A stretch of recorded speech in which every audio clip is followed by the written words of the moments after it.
E aí, pessoal do primeiro ano, estou aqui de volta para a gravação de mais uma aula de conteúdo novo nessa reta final. Está acabando, tá? Faltam poucas aulas aí para a gente encerrar. E na aula de hoje, nós iremos continuar falando sobre óxidos, que foi o assunto da última aula.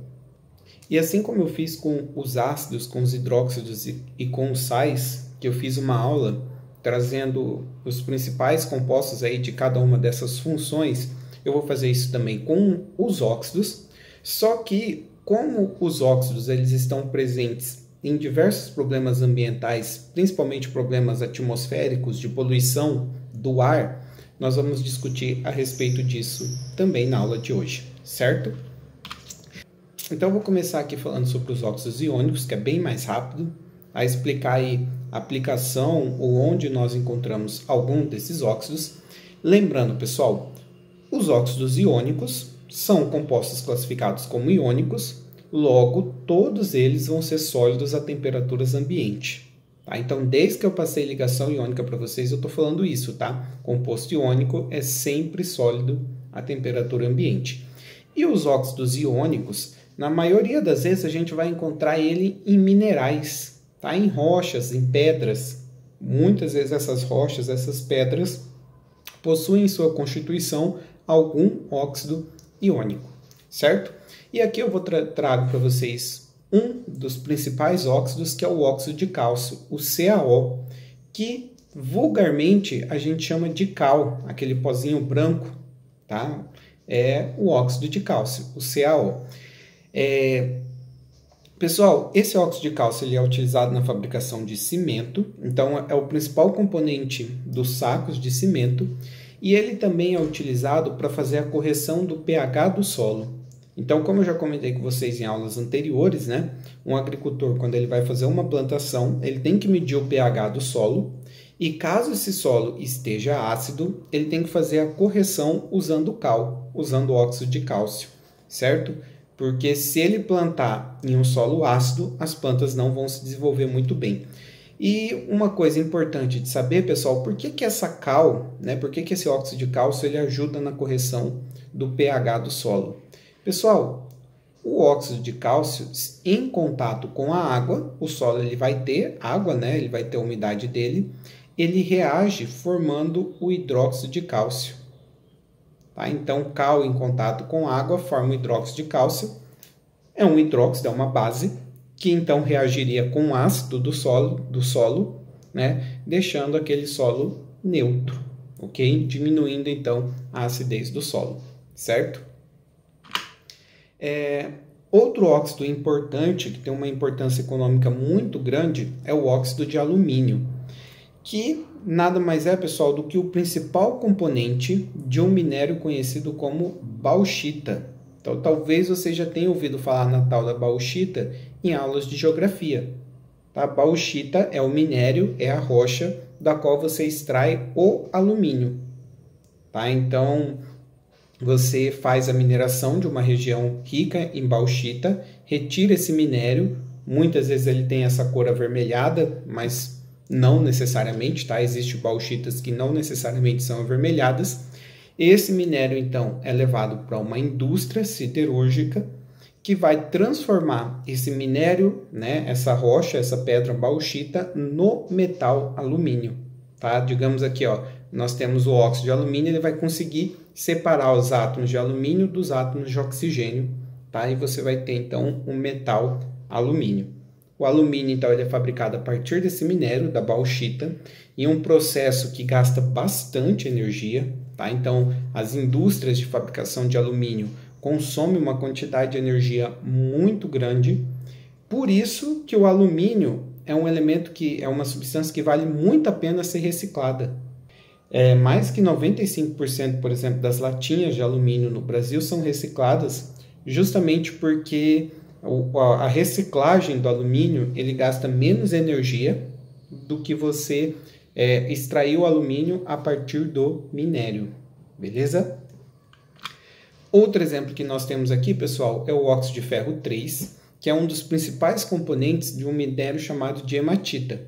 E a hematita, assim como a bauxita, é o minério da qual você utiliza-se para extrair ferro. né? A bauxita é para o alumínio, a hematita é o principal minério da qual você extrai o ferro. E aí você passa pelo mesmo processo, né? Você retira a hematita da natureza, leva para uma indústria que vai transformar esse minério em ferro, ferro metálico, tá? O óxido de ferro ele também é uma substância que está presente na ferrugem, né? Então, se você deixa algum material de ferro sem nenhum tipo de proteção exposto ao ar, acontece isso aqui, né? Que vocês estão vendo com esses pregos, eles ficam avermelhados, né? Nada mais é ferrugem. E um dos componentes da ferrugem é justamente o óxido de ferro, certo? Agora, pessoal, a gente vai começar a falar sobre os óxidos moleculares. E os óxidos moleculares, por ser compostos que fazem ligação covalente, existem sólidos, líquidos e gasosos, tá? Só que na aula de hoje a gente vai focar principalmente em alguns óxidos gasosos. Por quê? Porque muitos problemas ambientais de poluição atmosférica estão relacionados justamente a óxidos. Tá? A maioria dos poluentes atmosféricos, né, poluentes do ar, são óxidos.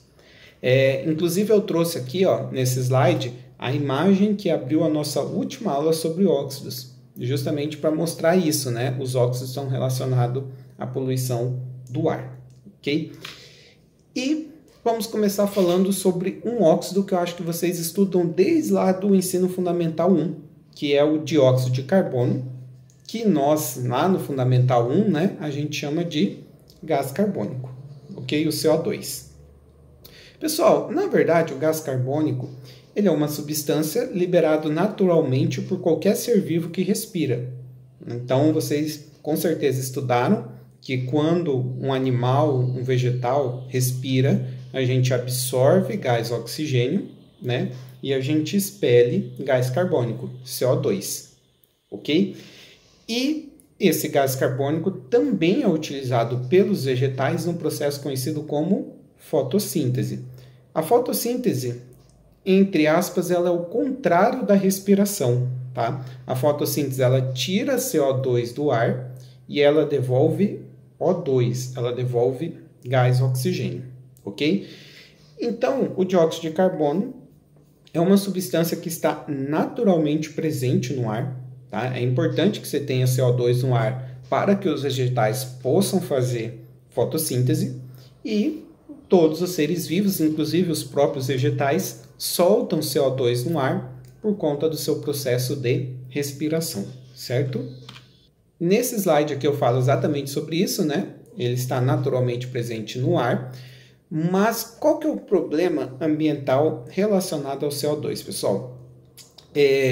Nos últimos anos, decorrente da ação humana, a quantidade de CO2 no ar, na atmosfera, ela tem aumentado, tá? Ela tem ficado em valores acima do que ocorreria naturalmente. E esse aumento da quantidade de CO2 no ar tem causado um fenômeno que com certeza você já deve ter ouvido falar, que é o tal do aquecimento global. Então, o aquecimento global, o principal vilão dele é o aumento da quantidade de CO2 no ar. Para entendermos isso, a gente vai discutir alguns aspectos com mais calma. Primeiro, pessoal, eu vou falar sobre o efeito estufa, tá? Que está relacionado ao aquecimento global, mas é um pouquinho diferente. O efeito estufa é o seguinte, é um fenômeno natural, tá? Ele ocorre independente da ação do homem, que alguns gases eles vão ser capazes de reter, de segurar o calor na Terra. O que acontece, pessoal? O calor na Terra ele vem do Sol, tá? Quando esse calor chega na Terra, a atmosfera manda um pouquinho, reflete um pouco de volta para o espaço, né? Mas a maior parte do calor entra na Terra. E esses gases eles vão fazer o seguinte, se esses gases não existissem, a maior parte desse calor ia entrar na Terra e ia ser mandado de volta para o espaço. O que esses gases fazem, pessoal? Esses gases eles retêm, eles seguram esse calor, eles refletem esse calor de volta, que é a parte vermelha aqui, ó, tá? Então o calor ele estaria sendo mandado de volta para o espaço, mas devido a alguns gases, algumas substâncias que estão presentes no ar, boa parte desse calor é refletido de volta para a Terra. E isso é extremamente importante, tá? Se não houvesse esse efeito estufa, se não existissem esses gases, a temperatura na Terra ela seria muito menor do que ela é hoje, tá? Inclusive, a vida na Terra seria completamente diferente do que ela é hoje. E um dos gases, né, que provoca esse efeito estufa é justamente o CO2, ok? Mas e o que é o aquecimento global, pessoal? O aquecimento global é você aumentar a quantidade de CO2 e esse aumento na quantidade de CO2 ele vai fazer o quê? Ele vai justamente reter, ele vai segurar muito mais o calor aqui na Terra. Então, se você começa a agravar o efeito estufa, né, se você começa a torná-lo mais intenso, aí você tem um fenômeno conhecido como aquecimento global. Ok? Então, o efeito estufa é um fenômeno natural, mas o agravamento dele que causa o aquecimento global. Ok?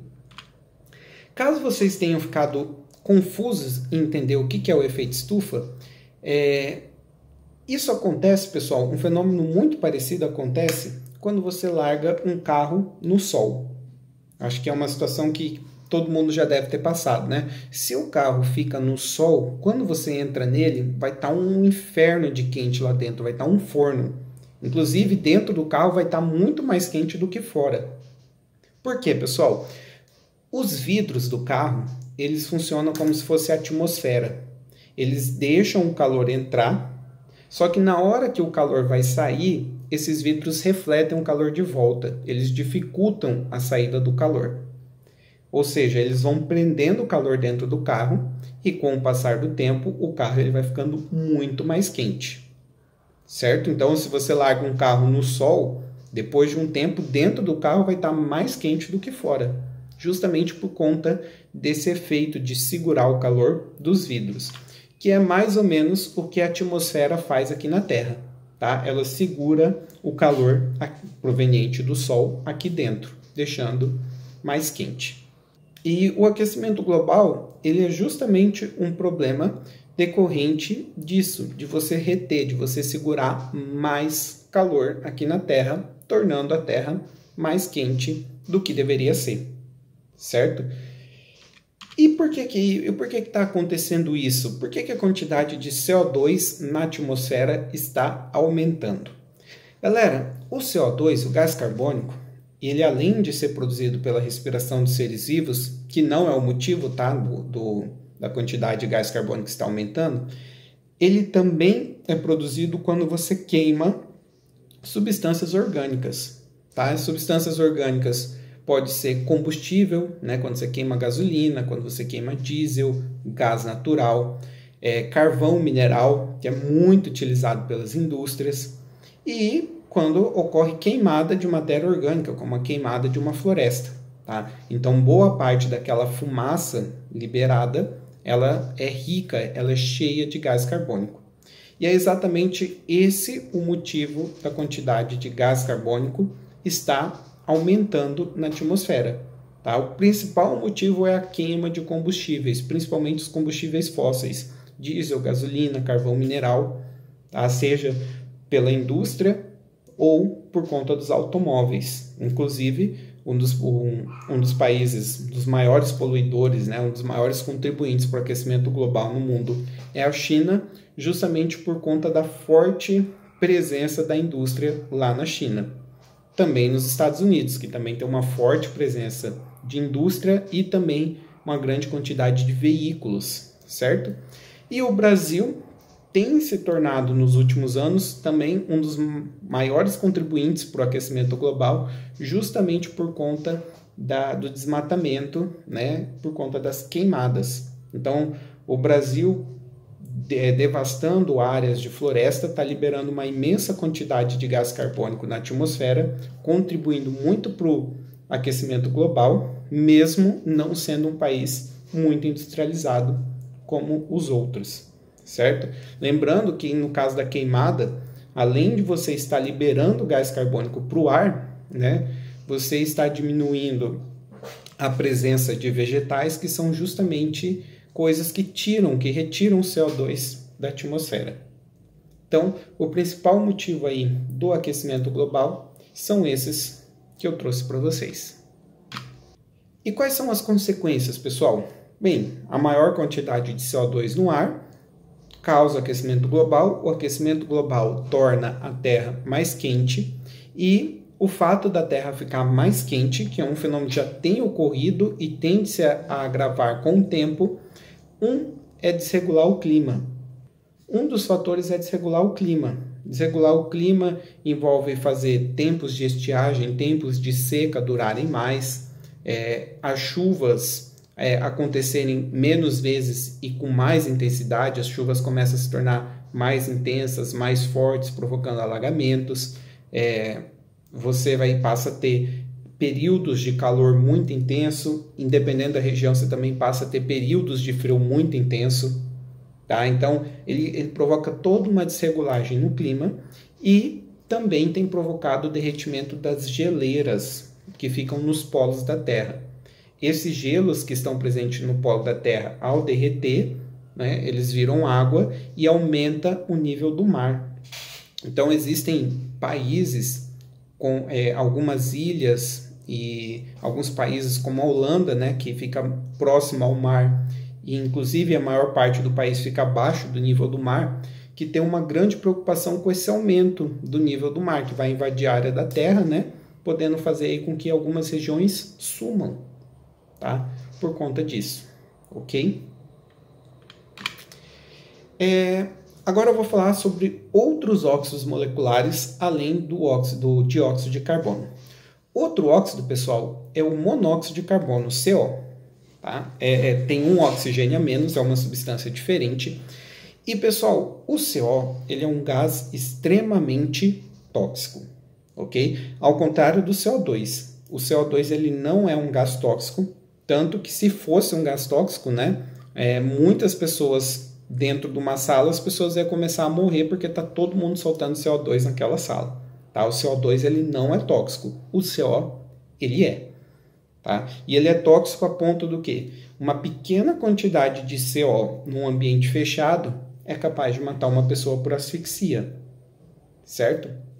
E da onde surge esse CO? Esse CO, pessoal, ele surge principalmente quando você faz uma queima incompleta de alguma matéria orgânica.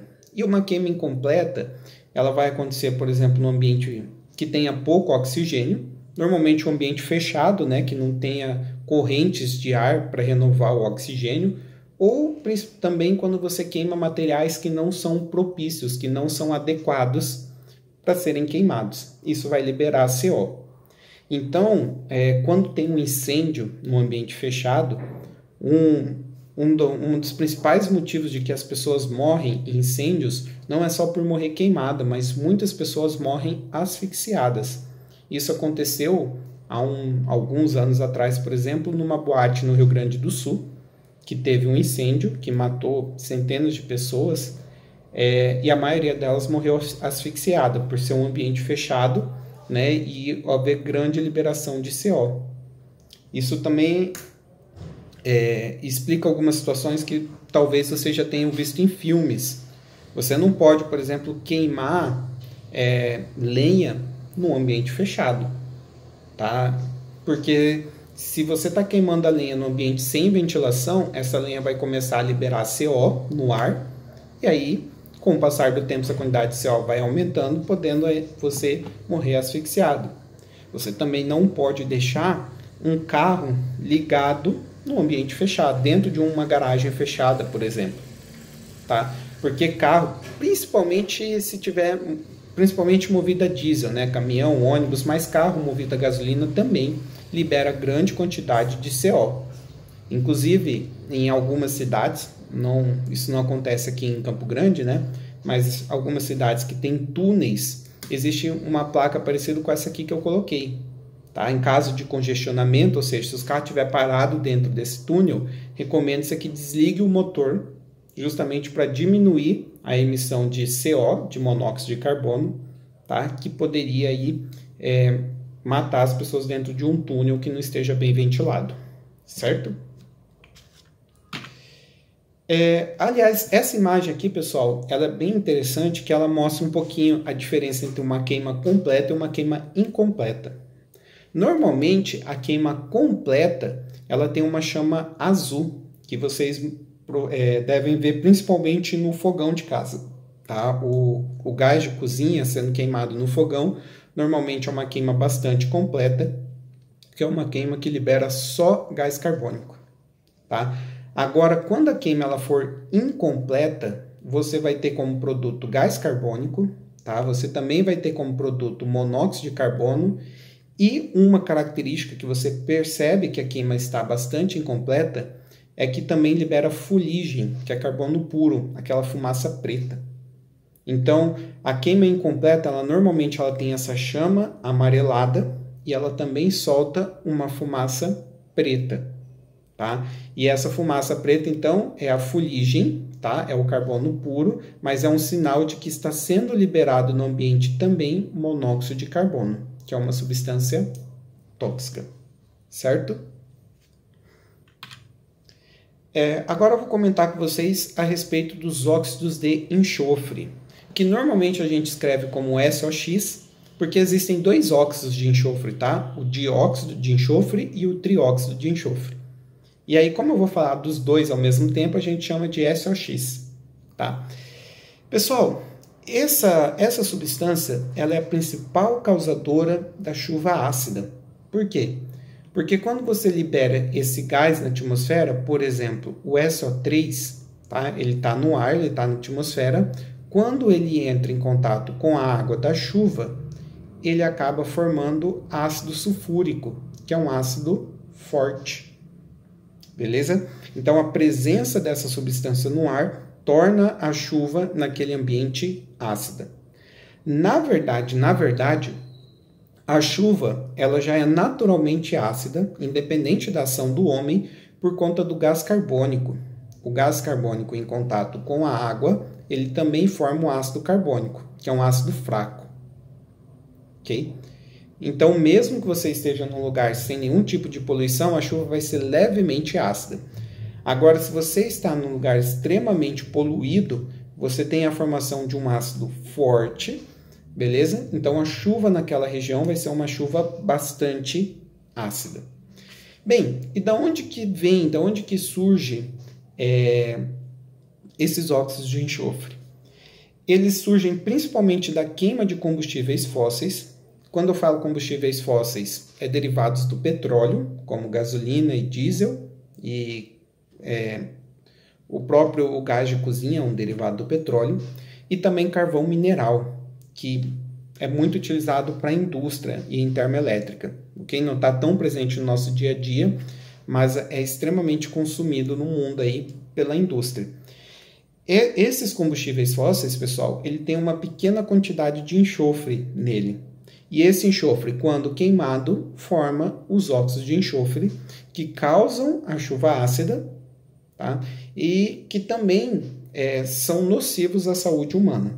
E quando eu digo nocivo, não quero dizer tóxico. Ao contrário, por exemplo, do monóxido de carbono, que mata na hora, os óxidos de enxofre eles vão fazendo mal, principalmente para quem tem um sistema respiratório debilitado. Então, as pessoas, ao ser expostas muito tempo a esses óxidos de enxofre, ela começa a desenvolver problemas respiratórios aí, doenças respiratórias, certo?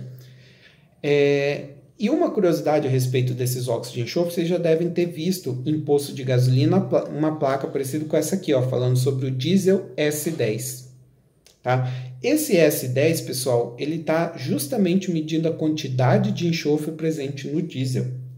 O diesel antigo, ele era o S500, tá? Que diziam que a cada 1 milhão de partes do diesel, você tinha 500 partes de enxofre. E aí, recentemente, né, foi adotado o diesel S10. Qual que é a vantagem do S10 em relação ao S500? A quantidade de enxofre presente é muito menor. Se a quantidade de enxofre é menor, você libera menos desse poluente atmosférico. Tá? Então, o diesel S10 ele é ecologicamente, ambientalmente melhor que o S500, apesar de ser mais caro, né? tá? Certo? E para nós fecharmos aqui, os últimos óxidos que eu vou comentar são os óxidos de nitrogênio. E pessoal, existem vários, tá? NO, NO2, N2O, N2O4, N2O5, existe um monte de óxidos de nitrogênio.